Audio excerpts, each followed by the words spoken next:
ایک غریب کسان کی شادی نہایت حسین و جمیل عورت سے ہوئی۔ اس عورت کے حسن کی سب سے بڑی وجہ اس کے لمبے گھنے سیاہ بال تھے، جن کی فکر صرف اسے ہی نہیں بلکہ ان دونوں کو رہتی تھی۔ ایک دن کسان کی بیوی نے اپنے شوہر سے کہا کہ کل واپسی پر آتے ہوئے راستے میں دکان سے ایک کنگھی تو لیتے آنا، کیونکہ بالوں کو لمبے اور گھنے رکھنے کے لیے انہیں بنانا اور سنوارنا بہت ضروری ہوتا ہے، اور پھر میں کتنے دن ہمسایوں سے کنگھی منگواتی رہوں گی۔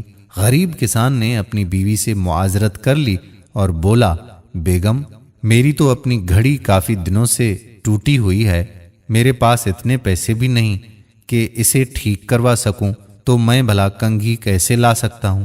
تم کچھ دن مزید ہمسایوں کی کنگھی سے گزارا کر لو، جب پیسے آ جائیں گے تو لے آؤں گا۔ بیوی اپنے شوہر کی مجبوری کو سمجھ رہی تھی، اس لیے زیادہ تکرار نہیں کی۔ کسان نے اس وقت تو بیوی کو چپ کروا دیا، لیکن پھر اندر ہی اندر اپنے آپ کو کوسنے لگا کہ میں بھی کتنا بدبخت ہوں کہ اپنی بیگم کی ایک چھوٹی سی خواہش بھی پوری نہیں کر سکتا۔ دوسرے دن کھیتوں سے واپسی پر کسان ایک گھڑیوں کی دکان پر گیا اور اپنی ٹوٹی ہوئی گھڑی اونے پونے داموں بیچ دی، اور اس سے ملنے والے پیسوں سے ایک اچھی سی کنگھی خریدی اور بڑی رازداری سے چھپا کر گھر کی طرف روانہ ہوا۔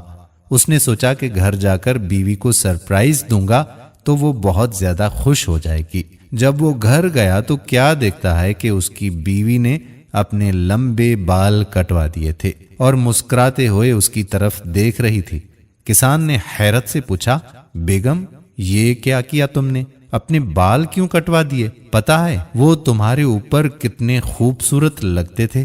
بیگم بولی، میرے سرتاج، کل جب آپ نے کہا کہ آپ کے پاس گھڑی ٹھیک کروانے کے پیسے بھی نہیں ہیں تو میں بہت افسردہ ہو چکی تھی، چنانچہ آج میں قریب کے بیوٹی پارلر پر گئی تھی، وہاں اپنے بال بیچ کر آپ کے لیے ایک گھڑی لائی ہوں۔ جب کسان نے اسے کنگھی دکھائی تو پھرتے جذبات میں دونوں کی آنکھیں نم ہو گئیں۔ محبت صرف کچھ دینے اور کچھ لینے کو ہی نہیں کہتے، بلکہ محبت ایک قربانی اور ایثار کا نام ہے، جس میں اکثر اپنی خواہشات اور اپنے جذبات کو صرف اس لیے قربان کر دیا جاتا ہے کہ رشتوں کا تقدس اور احترام برقرار رہے۔ اگر ویڈیو پسند آئی ہو تو اسے لائک شیئر ضرور کیجیے گا۔ آنے والی ویڈیو تک آپ کا اپنا میزبان قادر بخش کلہوڑو آپ سے اجازت چاہتا ہے۔ اللہ نگہبان۔